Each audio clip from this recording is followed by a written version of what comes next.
hello to everyone who's just been admitted. We're gonna start in a couple of minutes. We'll wait for some other people, and welcome to another happy virtual hour. If you joined before, you know this, but if you're new, don't try to unmute yourself. You are automatically muted. But of course, the chat is always available. If you have any questions for our guests, please write them in the chat, and we will share them with the guests.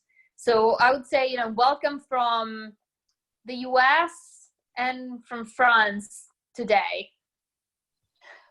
Welcome. Hi everyone. Welcome. Hello, international. Yeah. Yes. I'm admitting more people as we go. Yes. I mean, also, if there's a lot of French people, they might come in a few minutes late. So, well, Mediterraneans, French, Italians, they're not always right on time. I see some of our friends also in the voilà, Séverine. Hello. Hello. I don't know, the light is a bit... Andrea from our team.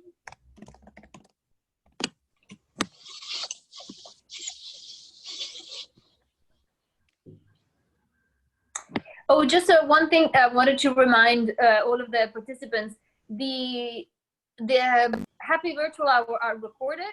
So we're very happy if you want to share your screen as well and your video. But please, if you don't are comfortable being recorded, then you can just listen. You don't need to have your video on.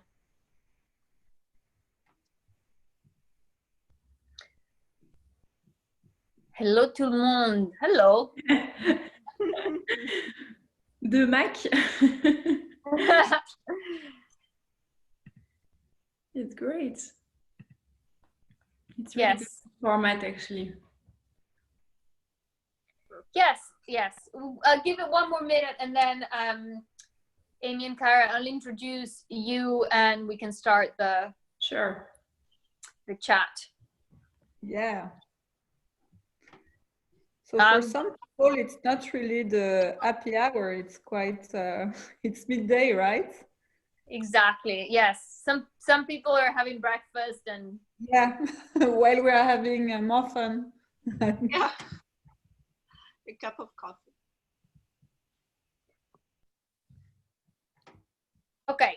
So, well, Elena from CADAF will still continue to admit any sort of late arrival, but I think we can start. And tonight or today, depending on where you are in the world, then we're very happy to have Karen and Aimie with us, who will tell us a little bit about their experience in the art world.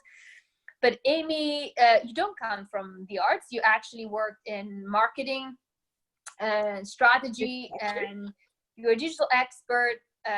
You work in Shanghai, and you were at L'Oreal. So one of the things that I will definitely ask you later is what made you change and join the art world, but don't answer that yet. And okay. Karen instead has worked in the art world for a long time. She is the founder and owner of DSL Collection, which is a pioneer contemporary art collection for Chinese art.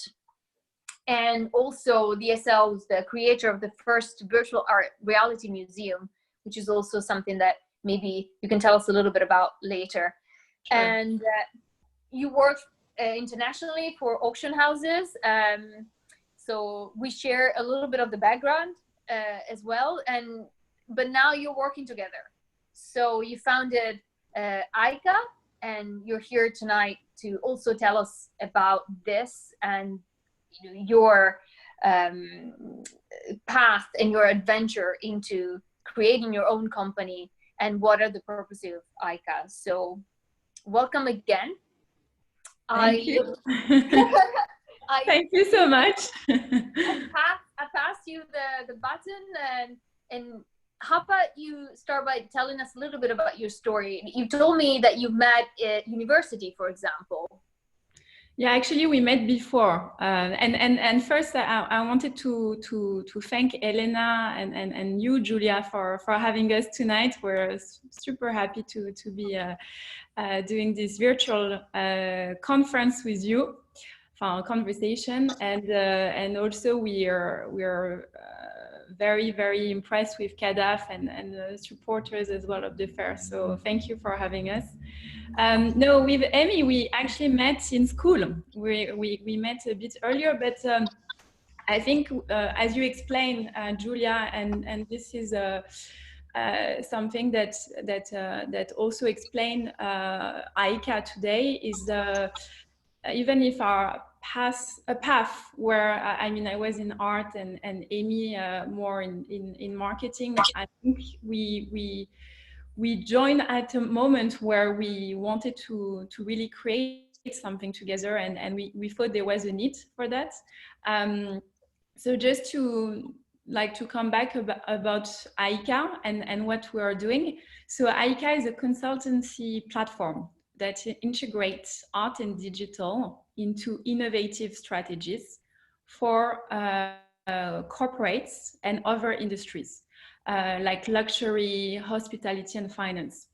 And really our mission is to create synergies and initiate new projects. What we found, and from personally from my background working in auction houses and also being extremely involved in DSL collection, there was a real need to link art with other industries.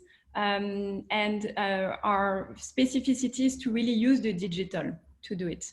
And what is also, I would say, our specificity is because we both went in China. We both, actually, we were living together back then. Oh. And I think it's like all how it started really, because I was, of course, with DSL collection, traveling a lot to China since 2004. When my family, we went to see the artist and started to collect Chinese contemporary art. But really what happened in China when we were with Aimie was understanding the importance of the art. I actually brought Aimie with me to all the events and to meet some artists. During the Universal Expo, the World Expo. So Shanghai World Expo. For art, yeah. And, you want to to continue, Aimie? I think it's what Karen said is very true, and it's, we created Aika together, and we are very different. But this association that we did is actually the association that we want also to offer to bring together the art world with corporate, because I realized that you can be working in a very big groups and be with very brilliant people, but the art world is still quite a closed world and impressive, and some people don't have access. And so it came from this need that Karen had. She said to me in the beginning, help me, because I know very well art and I want to share it. She had this need to share, to create some projects. She had great idea. And she wanted that together we find the keys to propose it to corporates for art collaboration, to do some pop-up exhibition and everything. And what the angle we took in this collaboration, because of course it's not new, big corporates has always been very close to art with some either foundation or some programs. But really what is our angle is digital and new tech, because I think Karen with DSL collection, they were really pioneer in the new technology, artist videos, the use of virtual reality.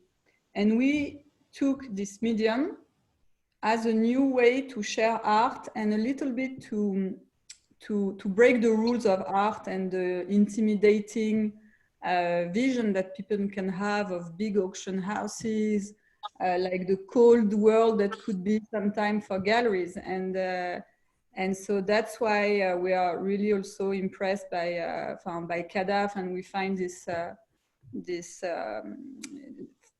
type of art fair really amazing, is that all this type of new media and virtual are very strong to share messages and to have a new kind of experience.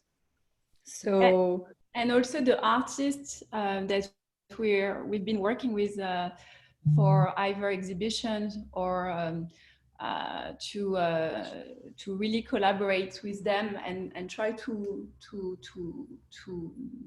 share them with the other industries are using a lot digital today.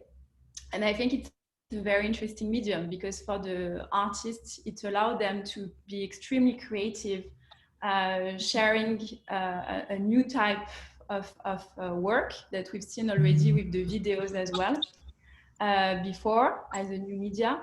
And it's really exciting to see this generation of artists that you can have in different locations, that you can have in different spaces. I think it makes a lot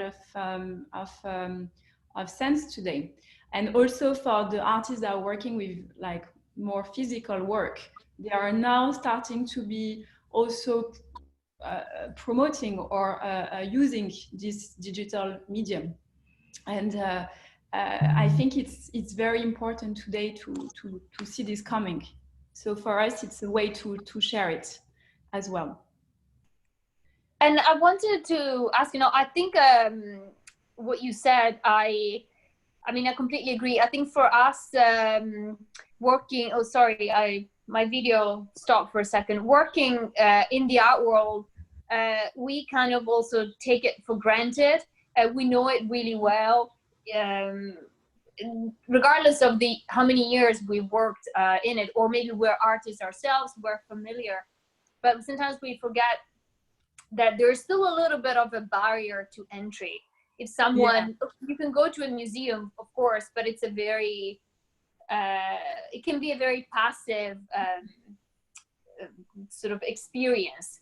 So to make it more immersive, to make it more interactive, so to bring the art or to explain the art, it's sort of fascinating. But I was wondering, in terms of new media art and digital art,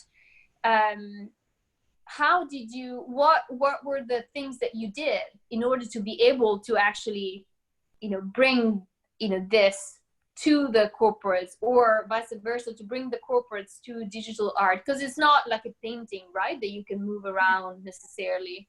Yeah, I think it brings, your question is very interesting because it also brings two aspects that are, I think, very interesting in the time that we are experiencing with the COVID, is the question of being more flexible, agile, and being able to share it to more people. And this is what also the digital art is bringing.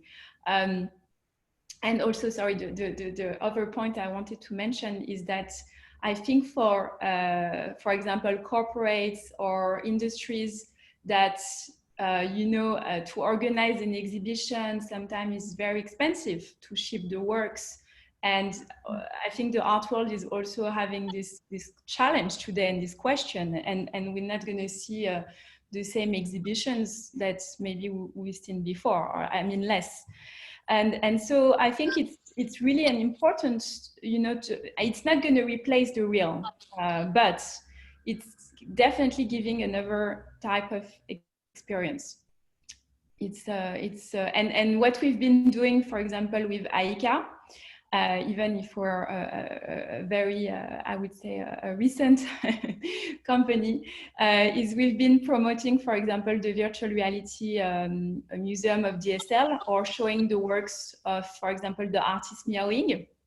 And really, we show it in different locations, like in art fairs, in again corporate space and different places, even at our home. You know, it's kind of like an experience. People think it's so interesting because you can see the works of artists, Chinese contemporary art, for example, and you have the experience of being immersive, completely alone.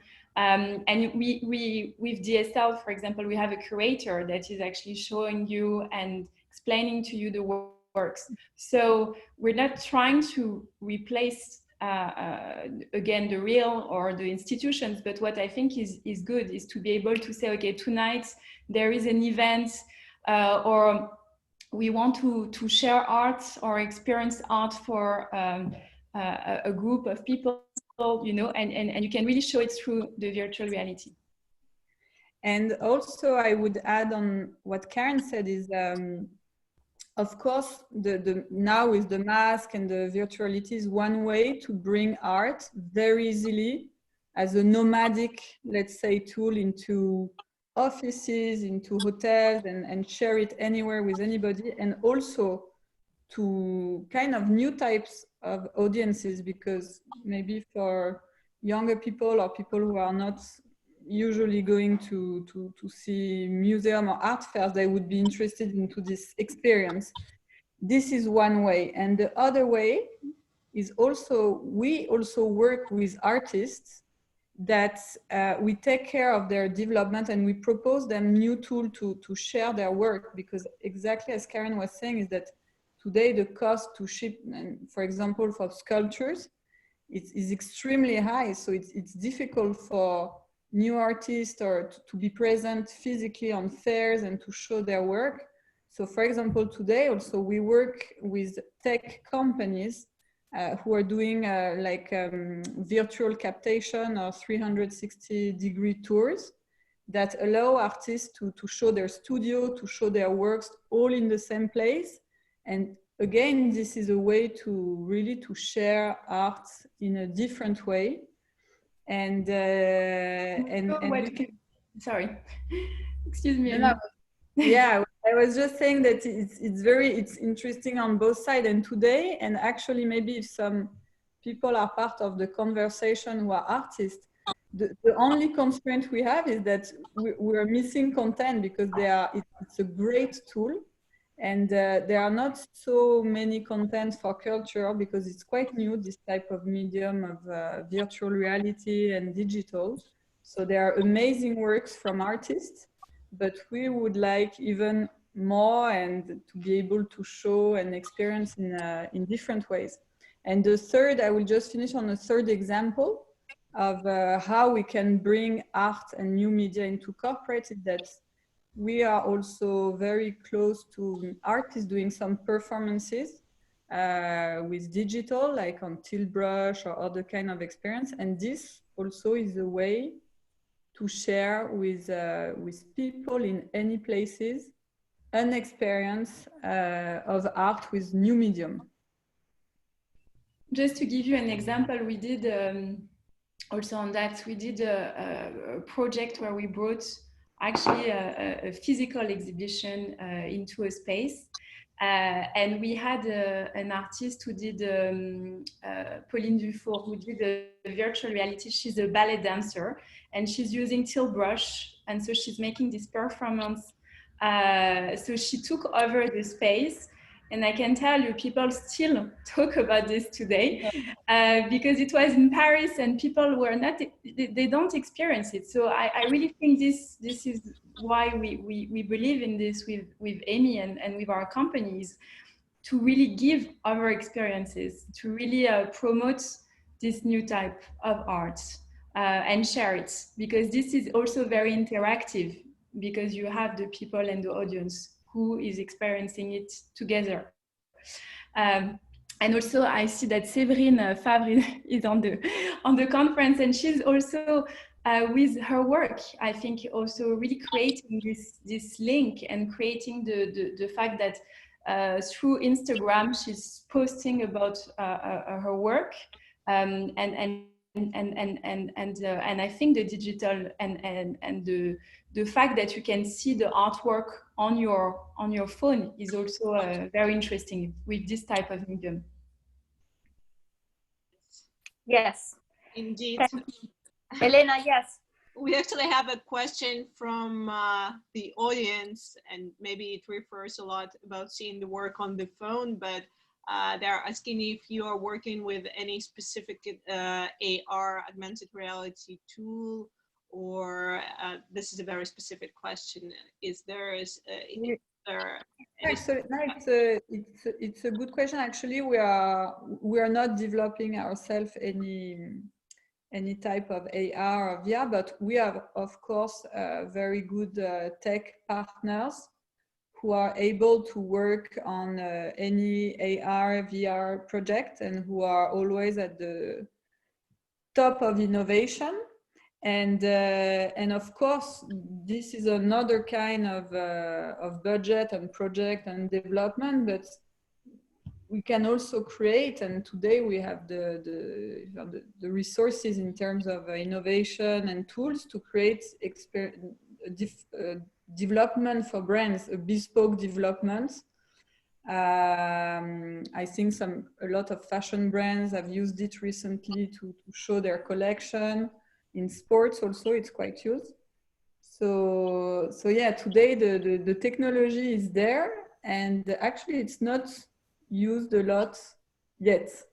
I think there is still a big gap, and that's why we want really to promote it and to show it, because I think if you see it once, a lot of people never put even a mask of VR yet, but if you show it once, it's so convincing. And you know, we had, I think maybe also for you at CADAF, you had this kind of remarks sometimes, but some people tell you, Manon, you know, the digital art and new media, it's not art. What is this? You know, they are quite reluctant to this. They don't understand that a video can be an artwork by itself. So there are still, like, for any kind of in the history, every time there was new movements in art, or there was some people against.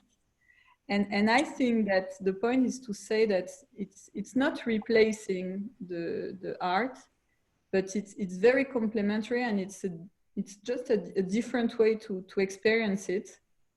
And I think that people, once they see it and they do the experience, 80% of the people, or even more, they say, okay, I understand that a video can be a piece of art.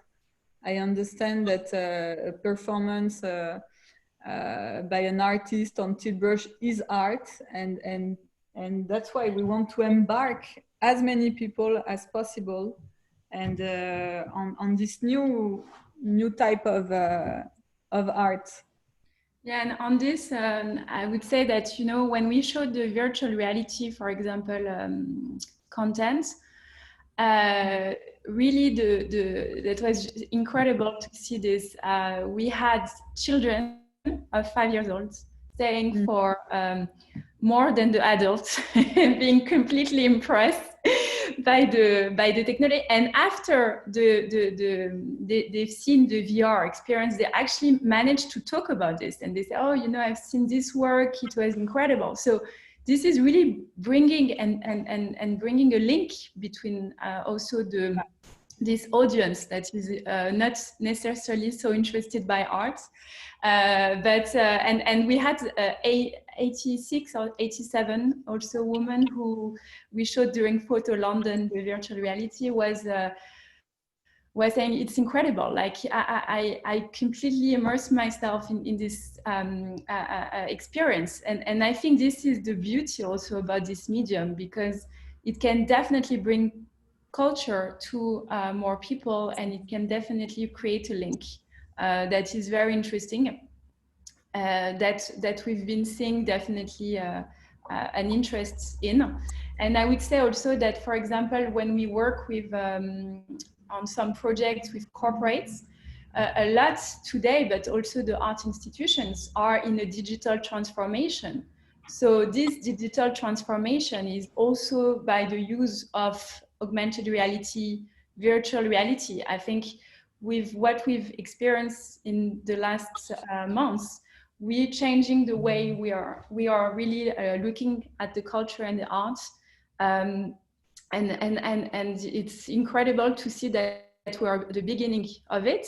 And as CADAF, we are part of this a movement to really bring art and digital to more people.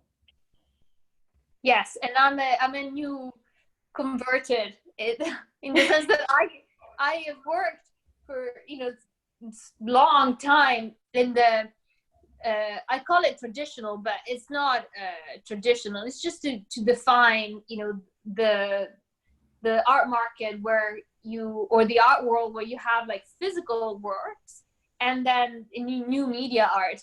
And for me, it is also something that I've always felt I was missing out of, because I wanted to learn more, and I was incredibly interested, and I wanted to understand where new media art was going, because as you said, it complements the art that it's physical and then you put on your wall.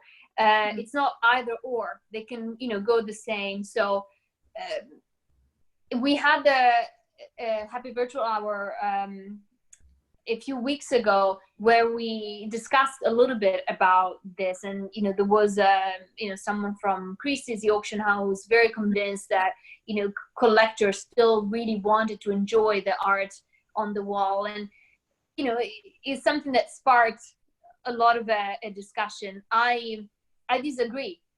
I actually think that it's no longer like this, is changing, but it's definitely important to have a team like CADAF and a team like Aika to continue to actually educate and spread, amazing artists that are out there.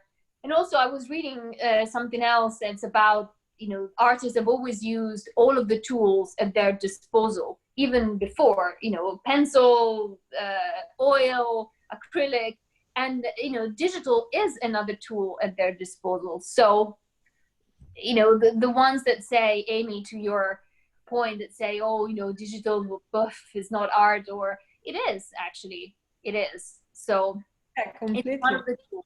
Yeah. So I wanted to also ask you, perhaps, if you've seen, a difference in the attitude, with the people that you work with the corporates, with collectors, throughout this time. So have you noticed a difference between, pre-COVID and, now, to the approach of art? And how did you deal with it, basically? Yeah, I think like in any type of crisis or big kind of drama like we lived, there is a good thing is that we are more open to change because we are forced to change. And just the fact that tonight we're together like this, sharing an experience is I think is amazing, and it's maybe something we wouldn't have done in reality, or it wouldn't have been the same people, because we can be from anywhere. So definitely it was this time was a bit in favor of digital, because many people had to discover it and were forced in a way to get used to new medium like Zoom, sharing content. And also we discovered that with digital that can look a bit unhuman or being opposed to reality, we discovered that actually it's a very strong tool to think differently, to share. And we find it fabulous. And we did some stuff, because even you or us, that we are really thinking always digital and everything. We were not planning that you would do CADAF purely online. And us, we had also to redefine our activity, because of course all the parts of in real life events and the contact that we were having with corporates, we had to pause it for a while. And actually it led to a new project that we launched that we called Aika Air for Art in Remote. And during this period, we launched a full series of curated online talk and experiences. And that was great because we mobilized our network, like the artists that we knew, the curators, some collectors, and we asked them to open their house and to show things that people never saw really before. And we did these online conferences we did it, for example, for big groups like Amex, that they offer to their American Express, they offer to their clients some meeting, and they discover the full program of art. And so once again, I think that this is a way to invite people to discover art, to listen to the top key players in a new way that is more inviting and less intimidating. And also very interactive, because people are also, you know, participating to the visit. And it's incredible that anywhere in the world people can connect to also see some artist studios to discuss about art, and we saw the real impact and interest of the art specifically during this time. I mean, we saw all the museums starting to be, of course, virtual and digital with their experiences. And even if you were not spending that much time looking at it, we all heard about what was happening. And this, I think, is a big step in the art world. It's a step that us and also I've seen working in the auction houses for more than 6 years. You know, we were the beginning at it, and it's funny because people didn't know if they really wanted to step in completely and how they should actually step in this digital path. And the period we have experienced definitely challenged it even more, and to make it even more quickly, you know, to be digital. And that was really interesting. And what I think also is really interesting is we were discussing with one of the artists last week, and during the COVID, you know, she didn't have time to really work on the physical one. So she basically used a tech team to really help her with her work.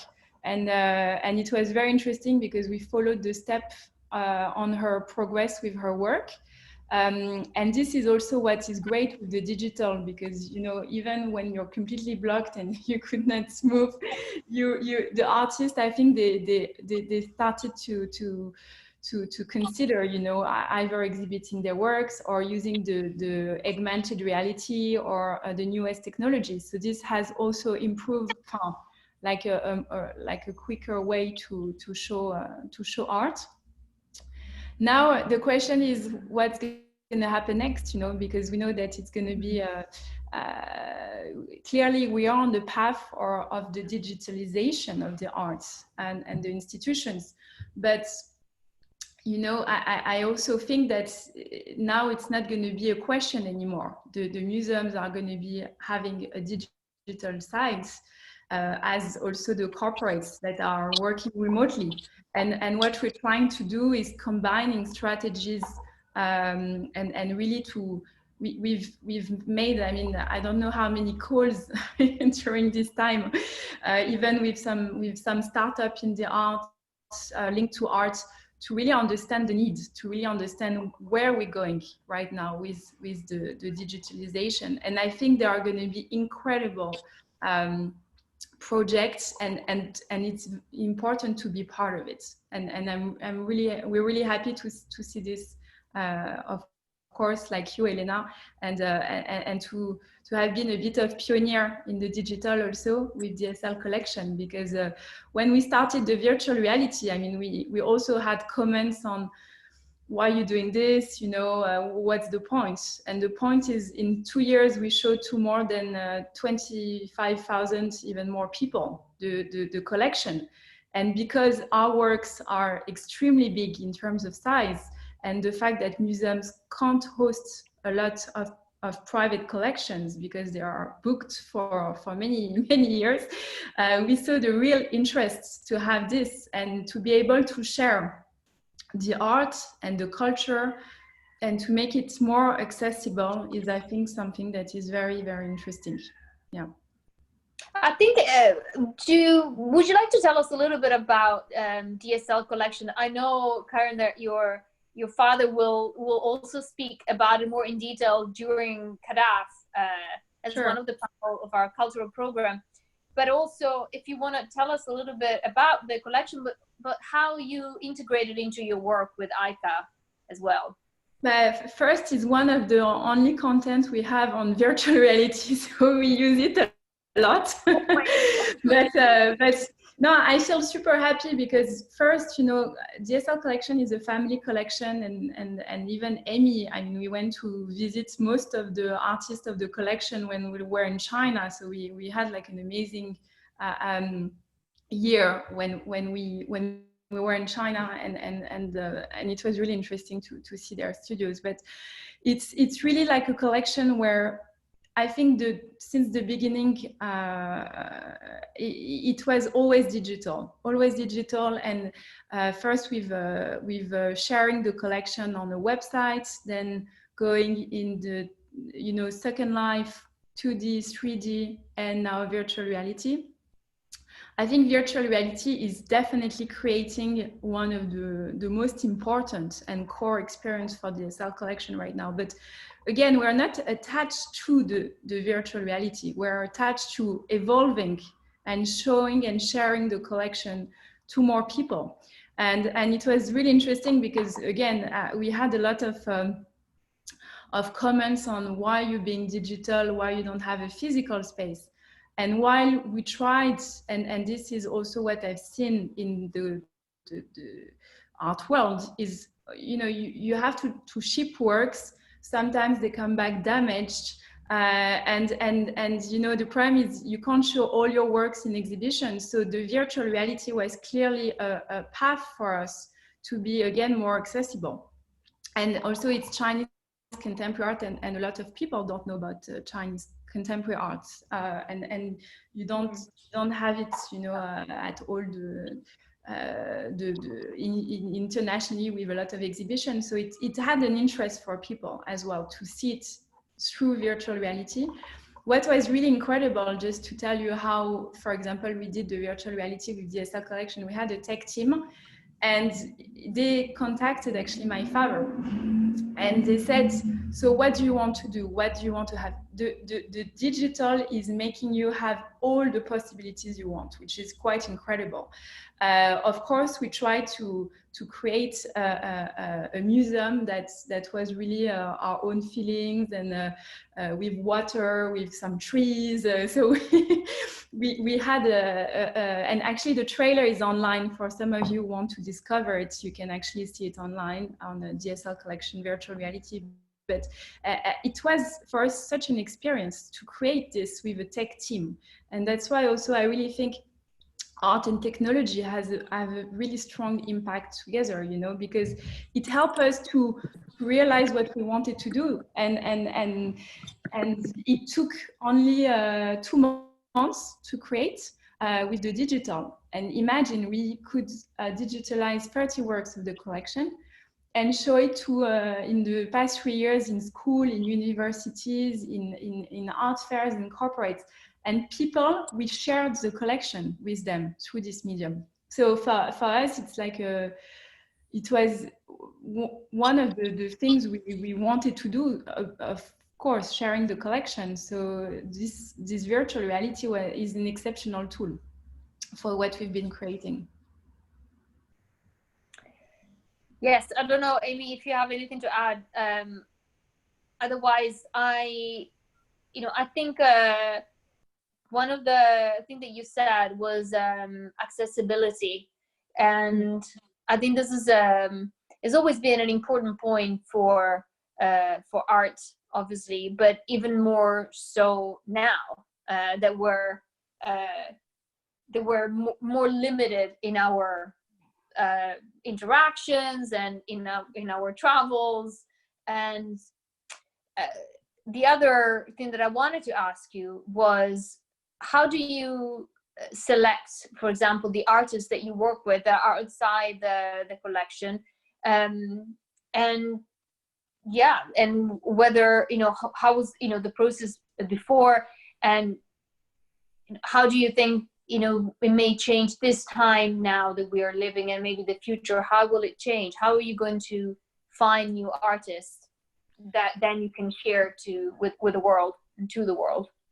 Well, you know, yeah, when we select the artist is really a very I would say we want to have an experience and emotion with the work. We want to be challenged as well. And I think with the digital, clearly we've been very much challenged, and we discovered really fantastic artists in the past few years. Also, people knew that, for example, DSL collection was really on the digital, so they came to us. But we're always super happy to discuss about, you know, to discuss with the artists. And really what is really important also with us and with Aimie, what we're doing with Aika is we really want to also help the artists to be more digital. Yeah. So to take you an example with not project. Always easy. Yeah. You know, for the artists that we also work with, they also sometimes have the same barrier. And when you show them first, like I'm thinking of really one example, an artist that we work with, like I think it's exactly 1 year ago, we proposed to him to do a captation in 360 degrees of his workshop.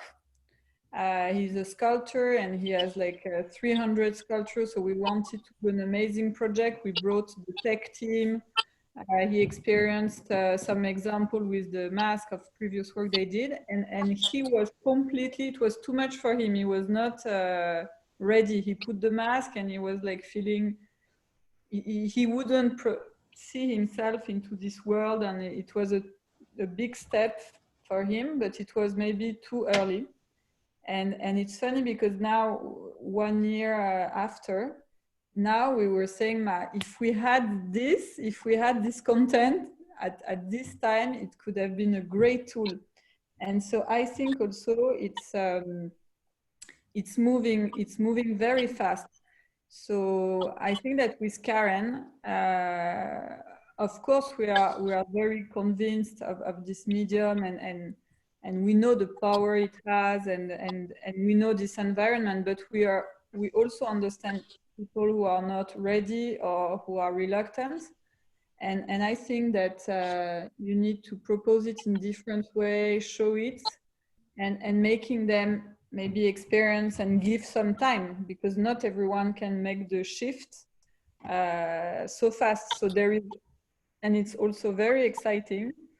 There is this shift that you take people and you show them something, and it's very satisfying when you make someone discover something and that they realize that there is an open door that they wouldn't imagine. And as Karen was saying, with when you enter this kind of universe, everything is possible. So I think that for creativity, it also gives you a lot of new ideas. And now we're thinking, like for some artists, for example, to integrate some chips in their artworks that you can scan and then get an experience on your phone of more content. So it gives a million possibility, and really, I think that even for us, we are always every day looking at what our tech partners are doing to get new ideas on what we can propose. And this is very exciting. Yeah, and also what Aimie was saying is now you see also the gaming making his entry, for example, in the art world, and the artists. I mean, like recently, LVMH had a collaboration with a gaming avatar, so we see that a lot.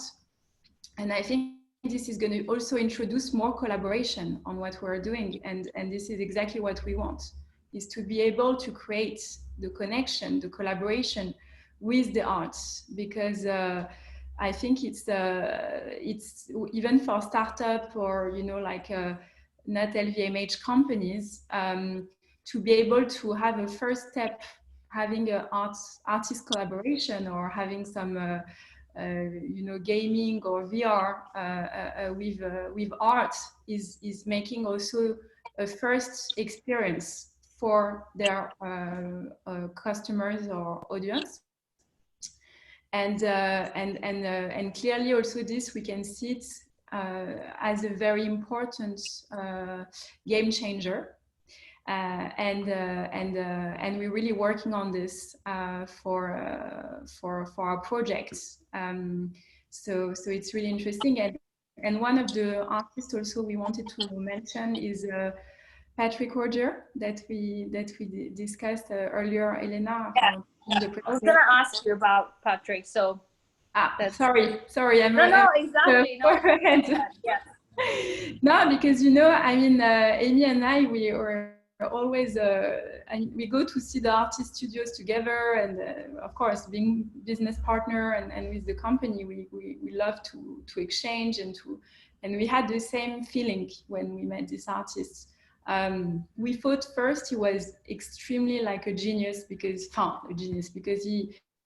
he's working on two different creation. So he's actually sculpting in chocolate and making performance in chocolate. And then he has been creating his sculptures in other mediums, so with aluminium and bronze. And for us, when we met him, he said to us, he said, I'm in between of art and luxury, for example, because of course I have 19 shops and he's one of the best chocolate maker in the world. And he's making this work with such a creation, with such another type of material. And when we saw his gigantic sculptures, his lab where he's hosting both of it, we said with Aimie, we really need to help him, because it's incredible. We've never seen something like this. And so what we did straight away is to really put him on the digital, because of course, like creating his profile, but also making sure that he can be shared to people. And more I'm thinking that he could do, like, of course, digital art from also his sculptures, because it needs to be shared. And when you see the cost again to ship all his works, it's the digital would really help him in a way. So this is our interesting, one of the artists we've been following and helping on this. Yes, it's fantastic to go from chocolate to bronze and metal. It's I think digital is the next step, because yes. he's done all of the tools. Exactly. Yes. Yeah. Exactly. But maybe at CADAF one day we'll try, after the chocolates, to have him. No, but it's really interesting, and what has been really interesting is to see also the reaction of people and reaction of the partners we are working with, because you're changing the whole experience with this type of art, for example, and it's really bringing something that people are discovering. And I think today what we want to create is this discovery, like CADAF is creating, like it's connecting with a new type of medium and art, and making sure that you have this feeling of experiencing something new. And we see this with our projects and partners we're working with. You have incredible art ecosystem. We are working at auction houses. I was sometimes a bit frustrated, because I was seeing some artists, like video arts, that are not at all shown in the auction, and I really hope this will change in time, because I see the next generation, and clearly we have the numbers on this, how they connect, of course, because they connect with their phone, and they connect with this new type of medium as well. So hopefully things will change on this. Yeah, I think I mean, obviously, this is not a discussion about the market or the commercial side of but definitely, even for me, having worked in an auction house for basically most of my career, there's a big lack of digital art in the secondary market for sure. And hopefully this, with us, you and in a lot of other players in the digital art world, it will slowly change. Yes. Because yes, there's definitely a gap there that needs to be filled. Yeah. Yeah, and when you see that this medium has been existing for so many years now, for example, in Chinese contemporary art, it's really started at the beginning of it, and it was even a medium that was even more usual, and people knew more than us, even in some countries, and the fact that today we don't have the opportunity to show it more, I think it's an interesting challenge, clearly. Yes. I mean, I like your hashtag art goes on. So I think that really is during when we were really locked that we had this time, but I think it's good because we pierced in some bubbles of people who were reluctant to digital, and now they are on the side of being open to it. So this is it's a nice, good feeling to have. And also, Julia, as you mentioned, I don't come from the art world at all. And also that's why I'm even more eager to share, because I realize now that I was kind of, I had a dream life. I was in Shanghai during the World Expo. It was a beating city. You were working at L'Oréal. You're on innovation, and but in the end, when you're not into this art circle, you miss a big part, and you don't even know it. And then when I discover it more, let's say, professionally and closely, you just want to share.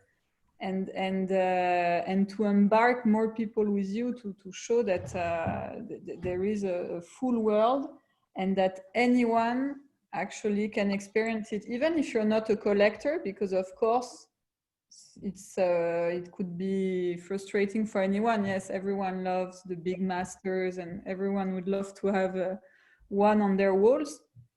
But I think also that with digital, what is very interesting, and that's why also we are approached, also even it could be by auction houses or people who say it's really a big reservoir for young collectors also, because it's a new way to experience art. And I see myself into this, because when I discover these videos or new media, it's very engaging, I think. And so yeah, this, I think that also the work that you're showing, the new formats that you're bringing with CADAF online and everything, it opens the eye to a lot of people who were not necessarily into this the traditional world, let's say. Yeah. Yes, definitely. There is a question, Elena. I think I saw it popping up, and we have a sort of 5 minutes, so maybe we can also open up if the audience have questions. Yeah. So the question is about, I guess, wider adoption of virtual reality. So even though by today, I would think the virtual reality tools would be much more much larger adopted, and almost everyone would have a VR headset. Yeah. Not nice. Yet. The question, I guess, is more about adoption and about mobile VR versus VC. PC VR, how this is going to change, if there are going to be more opportunities to view VR pieces on the telephone versus just the computer. I think it will change very, very quickly, because there is definitely a tension now. Because as we were saying with Karen, there is first, in terms of content, there is a very few content compared to what exists in the gaming industry and the amazing things that you can do with VR with video games. So in terms of content, there is this, and as you say, also in terms of compatibility, it's difficult, because maybe today you have the Oculus and you cannot watch the content that was developed for another brand, and I think that very quickly this will be leveraged, and as we lived the same experience. You know, with mobile phone, that you had one operator, you could only stick to it, you had, the phones were blocked and everything. I always think it will be the same, and that one day we will think, but what? People at the time, they didn't have a VR mask, but how did you do? So Yeah. I think it will, it's not yet at all common. But it will change very fast, and I think that it's very contagious because all the people we made them try and experience, some people don't really necessarily like or would use it every day, but everyone say that it's a unique experience. So I think it will spread very fast.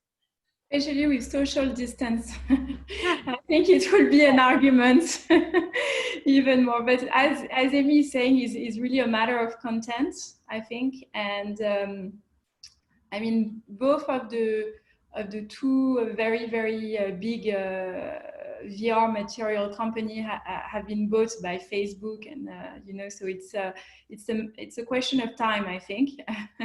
But and it's not only, I think, the question of VR. As I was explaining, for example, with DSL collection, it's the question of how you want to show your content, you know, and more with the digital, things go very fast. And maybe next year we'll go on another technology, you know, but currently we think that even to show to this missing audience the art, as I was explaining, to the young generation or more like you know, senior people, this is incredible. And I don't know why, for example, in school, even in education, we don't have more of like a I would say art school experience with VR. Like it's incredible. We're in 21st century in the fourth industrial revolution, and nothing is really is happening in our own, you know, countries, in our own cultural education, you know. So that's why, you know, I think with CADAF as well, they will be I'm sure you will also maybe show, you've been showing some VR, but I think it's really interesting to develop it and for people to experience both, you know, so they have also a comparison on the technology they like, you know, and not everyone has to love VR, but definitely what we see is in the for example, the corporate world, in our own network of this generation, they're super interested. I mean, I did Saturday night VR experience, and people are still remembering this, you know. So it's for us is to go with this technology, but also to help to promote it, you know, and digital transformation is important today. So.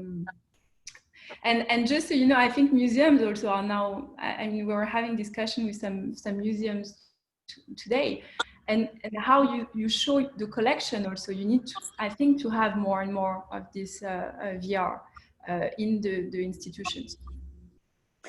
I think we basically now have to wrap up, but there is one last question that I saw popping up that I thought it was quite interesting. you mentioned from Octavia, I think, if I remember correctly. Hang on, let me just. Yeah, from Yes. Can see Octavia. Octavie, sorry. Yes. You mentioned VR and video games in the younger audience, and she's asking if you think that also university and schools could be your sort of next clients, or that you can collaborate with schools and universities, not just corporates. Yeah, definitely. It's a very good question, and it's really resonate with our current projects.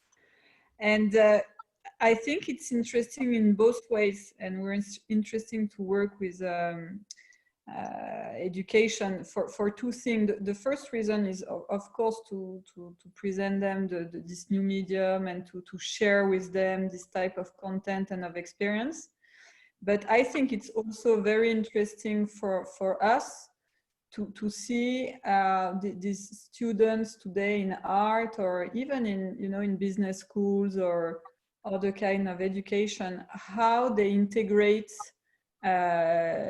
new mediums and new technologies into their way of thinking, because we are not, unfortunately, we are not anymore the youngest one, and I think that's the people studying now, the students of today, they will think completely differently. And I see the way I was doing marketing and innovation 10 years ago, today is completely obsolete.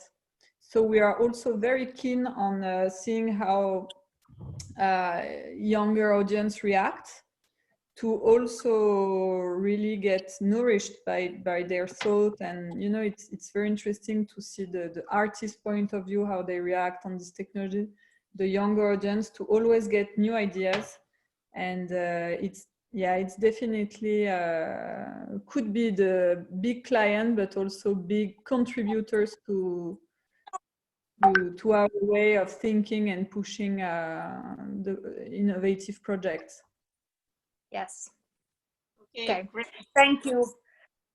I think it's time to wrap up. This has been great. It's been, you know, we could go on for a long time to talk about this, because it's incredibly interesting. So thank you really for all of your know-how and insights, and sharing with us your experience and what you're doing, and supporting CADAF as well. Yes, thank you very much.